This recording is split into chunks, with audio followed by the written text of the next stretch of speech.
Electoral bond क्या है जिस पर भारी विवाद हो रहा है, और सुप्रीम कोर्ट के इलेक्टोरल बॉन्ड को अनकॉन्स्टिट्यूशनल घोषित करने के बाद में राजनीतिक पार्टियों पर इसका क्या असर पड़ने वाला है, आज हम इन सभी बातों पर यहां पर डिटेल में चर्चा करने वाले हैं। तो चलिए आज का वीडियो स्टार्ट करते हैं।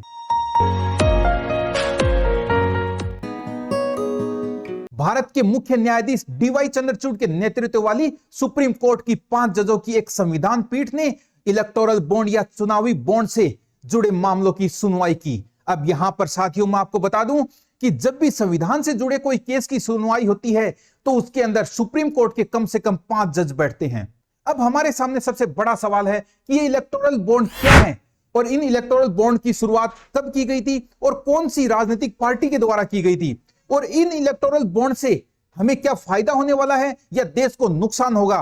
इन सभी बातों पर यहां पर एक एक करके हम चर्चा करते हैं। तो सबसे पहला सवाल हमारा कि इलेक्टोरल बॉन्ड क्या होता है, तो यहां पर मैं आपको बता दूं कि इलेक्टोरल बॉन्ड राजनीतिक पार्टियों को दिया जाने वाला एक गुप्त चंदा है, जिसके अंदर कोई भी भारतीय नागरिक या भारतीय कंपनी एसबीआई की कुछ चुनिंदा शाखाओं के अंदर जाकर वहां से पैसे जमा करवा के उनके बदले में एक इलेक्टोरल बॉन्ड ले लेती है, और वह इलेक्टोरल बॉन्ड वह आदमी या कंपनी किसी राजनीतिक पार्टी को जाकर दे देता है, और वह राजनीतिक पार्टी उस इलेक्टोरल बॉन्ड को 15 दिन के अंदर उसी एसबीआई की शाखा में जाकर रिडीम करवा लेती है। अगर वह राजनीतिक पार्टी इस इलेक्टोरल बॉन्ड को 15 दिन में रिडीम नहीं करवाती है तो वह पूरा का पूरा पैसा पीएम केयर फंड के अंदर चला जाता है। अब दूसरा सवाल हमारे सामने आता है कि इस इलेक्टोरल बॉन्ड की जो घोषणा है वह कब की गई थी और कौन सी राजनीतिक पार्टी के द्वारा की गई थी। तो मैं आपको बता दूं कि साल 2017 में इलेक्टोरल बॉन्ड स्कीम की घोषणा भारतीय जनता पार्टी के द्वारा की गई थी, और 29 जनवरी 2018 में इसको कानूनन लागू कर दिया था, जिसके ऊपर भारतीय जनता पार्टी ने कहा था कि इसके द्वारा काले धन के प्रसार पर रोक लगेगी।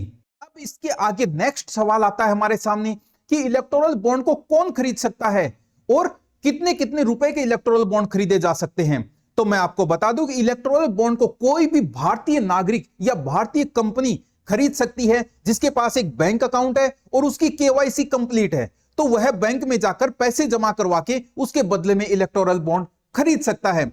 अब यहां पर सवाल आता है कि ये इलेक्टोरल जो बॉन्ड होते हैं, जैसे आपको 1500 रुपए किसी को डोनेट करने हैं तो आप 1500 का नहीं खरीद सकते हो, आपको 2 लाख रुपए पे करने हैं तो 2 लाख का नहीं खरीद सकते हो। इसकी रकम भी गवर्नमेंट ने फिक्स की हुई है, जिसके अंदर आप 1000 रुपए का इलेक्टोरल बॉन्ड खरीद सकते हो, आप 10,000 रुपए का इलेक्टोरल बॉन्ड खरीद सकते हो, आप 1 लाख का, 10 लाख का और 1 करोड़ का इलेक्टोरल बॉन्ड खरीद सकते हो। केवल इन्हीं रकम के आप इलेक्टोरल बॉन्ड खरीद सकते हो। जैसे आपको किसी राजनीतिक पार्टी को 2 करोड़ रुपए दान देना है तो आप 1-1 करोड़ के 2 इलेक्टोरल बॉन्ड आपको परचेज करने पड़ेंगे। अब हमारे सामने अगला सवाल आता है कि इन इलेक्टोरल बॉन्ड के द्वारा आप कौन कौन सी राजनीतिक पार्टियों को चंदा दे सकते हो। तो मैं आपको बता दूं कि इन इलेक्टोरल बॉन्ड से आप केवल उन्हीं राजनीतिक पार्टियों को चंदा दे सकते हो जिन्होंने पिछले लोकसभा या विधानसभा चुनाव के अंदर डाले गए कुल वोटों का 1% कम से कम वोट हासिल किए हो, वही राजनीतिक पार्टी को आप ये इलेक्टोरल बॉन्ड दे सकते हो। अब आपके दिमाग में एक सवाल आ रहा होगा कि जो इलेक्टोरल बॉन्ड है ये आप साल में कभी भी परचेज कर सकते हो। नहीं, ऐसा नहीं है। गवर्नमेंट ने इनको परचेज करने के लिए साल में 4 महीने फिक्स किए हैं, जिनमें जनवरी, अप्रैल, जुलाई और अक्टूबर शामिल हैं, और उनमें भी आप पूरे महीने में नहीं कर सकते हो। केवल 10 दिन के लिए यह स्कीम ओपन की जाती है, उसके बाद में इसको क्लोज कर दिया जाता है। और अब सवाल आता है कि इलेक्टोरल बॉन्ड की जो व्यवस्था है इससे क्या प्रॉब्लम आ सकती है। तो भारत सरकार ने जब इसकी घोषणा की थी तब कहा गया था कि इससे राजनीतिक फंडिंग की जो व्यवस्था है वह बिल्कुल साफ हो जाएगी। लेकिन पिछले कुछ सालों में यह सवाल बार बार उठ रहा है कि इलेक्टोरल बॉन्ड के जरिए चंदा देने वाले की पहचान गुप्त रखी गई है, इसलिए इससे काले धन को बढ़ावा मिल सकता है।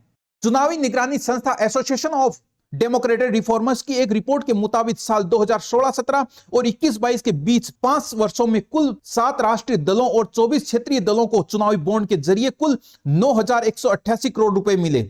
इस 9,188 करोड़ रुपए में अकेली भारतीय जनता पार्टी को 5272 करोड़ रुपए मिले थे, यानी कुल इलेक्टोरल बॉन्ड के जरिए दिए गए चंदे का करीब 58% बीजेपी को मिला। इस अवधि में कांग्रेस को इलेक्टोरल बॉन्ड के करीब 952 करोड़ रुपए मिले, जबकि तृणमूल कांग्रेस को 767 करोड़ रुपए मिले।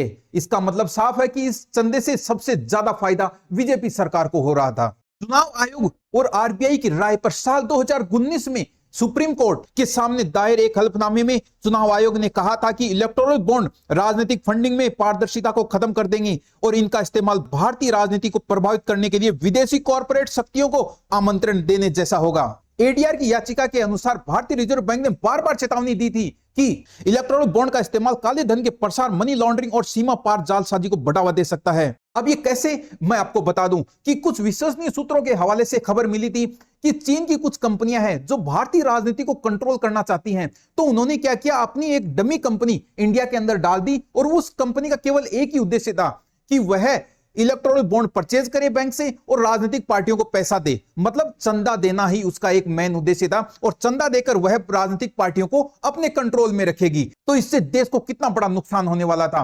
इसलिए टाइम रहते ही सुप्रीम कोर्ट ने इसको अनकॉन्स्टिट्यूशनल घोषित कर दिया, जिसके लिए हमें सुप्रीम कोर्ट का धन्यवाद देना चाहिए। तो चलिए साथियों, आज के लिए इतना ही। जल्द मिलते हैं एक ऐसी वीडियो के साथ, तब तक के लिए जय हिंद, वंदे मातरम।